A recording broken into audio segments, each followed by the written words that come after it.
These everyday behaviors have roots that are far darker than you imagine, born from oppression, violence, fear, and control.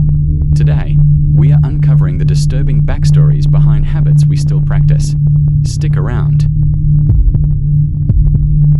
In prehistoric and early historical eras, when people often carried weapons, especially in the right hand, extending an open right hand to a stranger was a clear signal. Look, I'm not armed, I mean you no harm. Grasping hands further showed neither person was hiding a dagger up a sleeve, and the up and down motion may have helped shake out any concealed weapon. Over time, it evolved from a formal or ritual act into the everyday greeting we know today. A simple, universal way to convey respect, equality, and good faith. In short, handshakes began as a practical way to prove peaceful intentions in a dangerous world. We automatically say "bless you" when someone sneezes. It's polite and reflexive. In ancient times, and during plagues like the Black Death, sneezing was seen as a dangerous omen.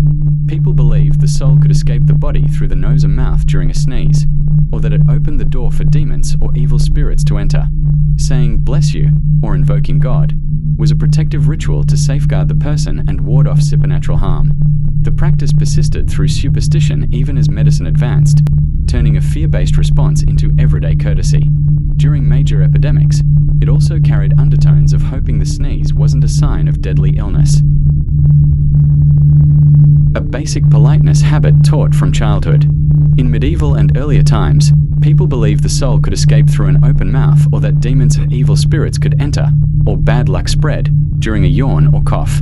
Covering it was a protective gesture against supernatural forces in an era of high superstition and poor medical understanding. It later aligned with hygiene as germ theory developed, but the original driver was fear of spiritual vulnerability. We clap automatically to show approval, at concerts, speeches, graduations, and so on. Clapping has roots in ancient rituals where loud noises, including rhythmic hand clapping, were used to scare away evil spirits or demons during important events, births, or transitions. In some cultures, it was part of crowd control or mob dynamics in public executions or spectacles, where applause signaled approval of violence or judgment.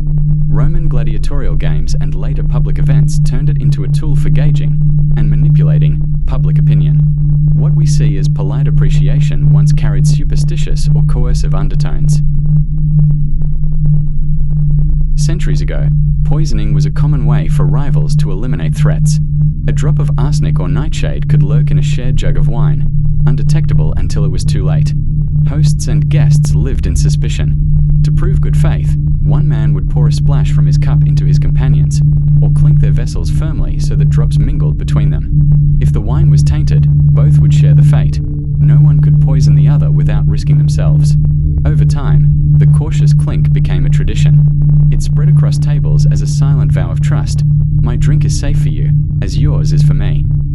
What started as a safeguard against betrayal evolved into a symbol of friendship and celebration. The pleasant ring of glass, or pewter, or horn, added cheer, chasing away not only suspicion but also, some believed, any lingering evil spirits drawn to strong drink. From ancient Roman feasts honoring the gods, through medieval poison-proof toasts, to our modern tables, the clink endures. It reminds us that every shared drink is an act of faith, turning strangers into companions and moments into memories. Veils were one of the oldest parts of bridal attire, often predating or being as old as the wedding dress itself. In ancient Rome, brides wore a special yellow or flame-colored veil called the flammeum. It was thought to protect the bride from evil spirits, envious eyes, misfortune, or anything that could harm her happiness as she walked down the aisle. The color evoked flames to ward off spirits, and it also symbolized fidelity, linked to certain priestesses. Similar protective beliefs existed in ancient Greece.